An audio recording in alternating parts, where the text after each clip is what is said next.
자, 바로 시작해볼까요? 오늘 분석에서는 정말 흥미로운 주제를 다뤄보려고 합니다. 그동안 투기적인 자산으로만 여겨졌던 이더리움이 지금 거대한 기관 자금의 유입과 함께 어떻게 금융시장의 필수 인프라로 완전히 탈바꿈하고 있는지 그 진짜 이유를 파헤쳐 볼 겁니다.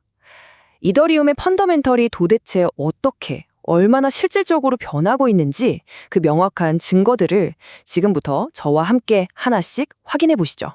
오늘 살펴볼 내용의 전체적인 로드맵입니다.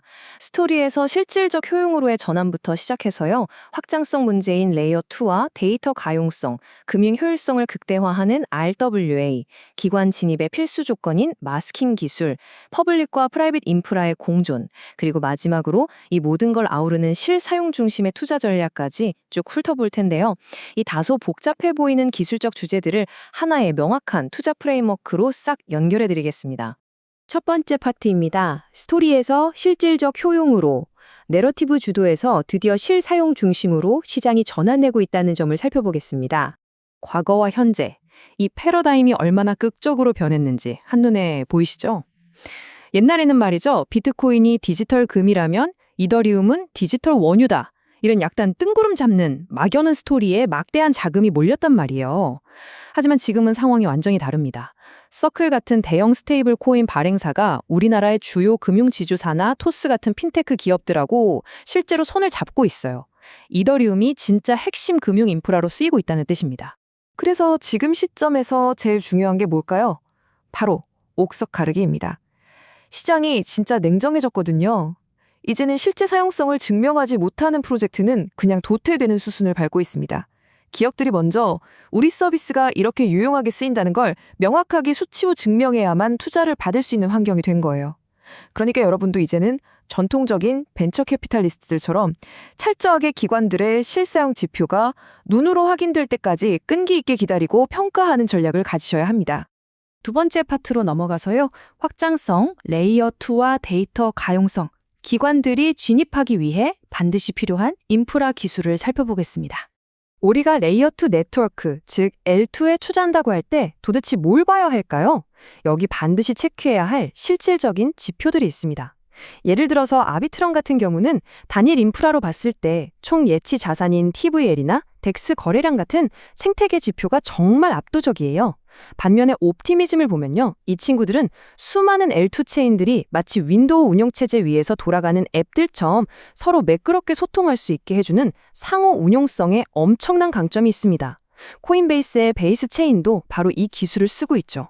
그리고 L2와 짝꿍으로 절대 빼놓을 수 없는 궁극의 확장성 기술.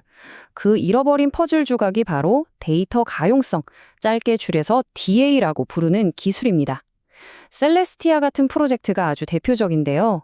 쉽게 말해 엄청나게 방대한 트랜잭션 데이터를 이더리움에 한 번에 싹 몰아서 아주 효율적이고 저렴하게 올려주는 핵심 프레임워크라고 보시면 됩니다.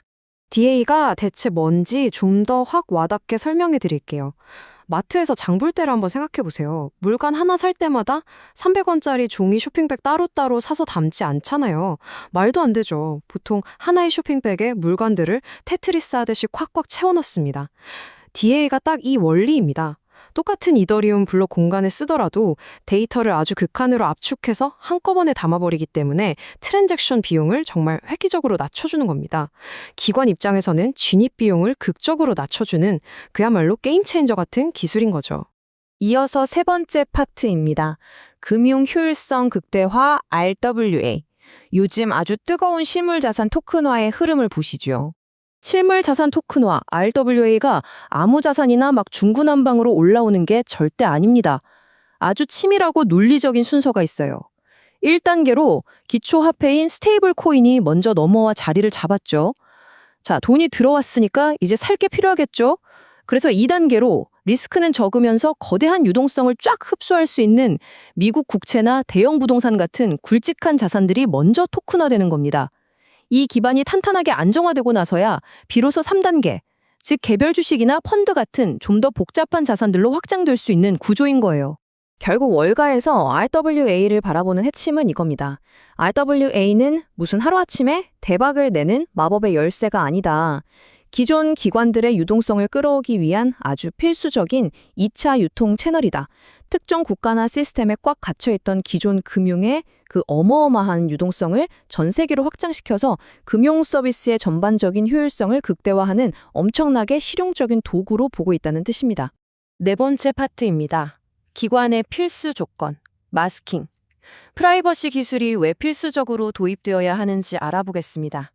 여러분, 만약에 여러분의 통장 잔고랑 어디서 뭘 샀는지 그 내역이 인터넷에 쌌다 공개된다면 어떨 것 같으세요? 정말 끔찍하죠. 금융기관들도 마찬가지입니다. 고객의 그 민감한 결제 정보를 누구나 다 볼 수 있는 퍼블릭 블록체인에 고스란히 올릴 수는 없잖아요.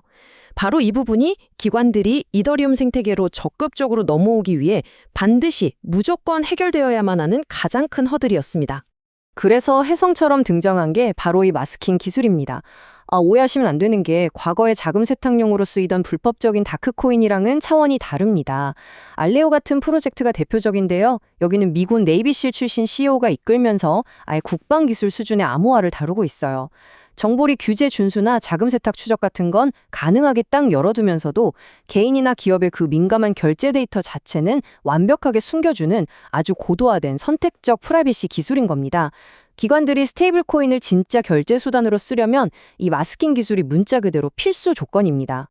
다섯 번째 파트, 퍼블릭과 프라이빗의 공존입니다. 미래 금융 인프라의 청사진을 한번 그려보죠. 화면의 표를 한번 볼까요? 월가의 금융기관들을 분명히 정부 규제를 맞추고 내부 보안을 지키기 위해서 자기들만의 철저하게 통제되는 프라이빗 전용 솔루션을 만들 겁니다. 근데 생각해보세요. 전 세계 수천 개의 금융기관이 각자 자기네들끼리만 쓰는 닫힌 시스템을 고집하면 그게 무슨 의미가 있겠어요? 결국 이 기관들이 서로 데이터를 주고받고 거대한 유동성을 합치려면 이미 글로벌하게 잘 구축되어 있는 퍼블릭 체인들이 이들을 하나로 묶어주는 거대한 다리, 즉 통합 운영 체제 역할을 해줘야 합니다.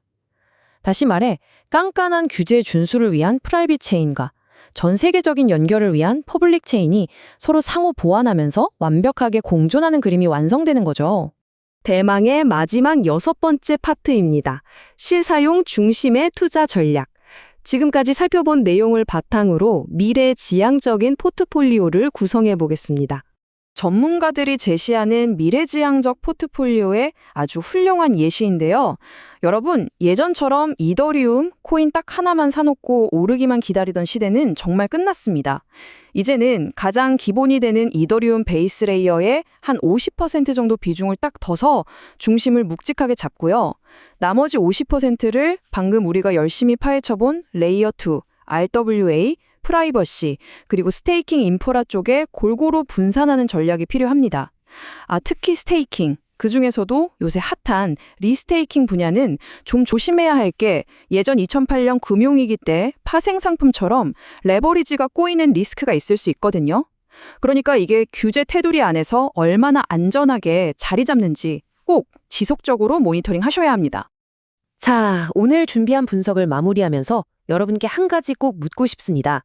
거대 기관들은 이미 이더리움을 뼈대 삼아서 전용 L2를 깔고 국채를 토큰화하고 마스킹 기술까지 도입하면서 새로운 글로벌 금융 인프라를 착착 세우고 있습니다.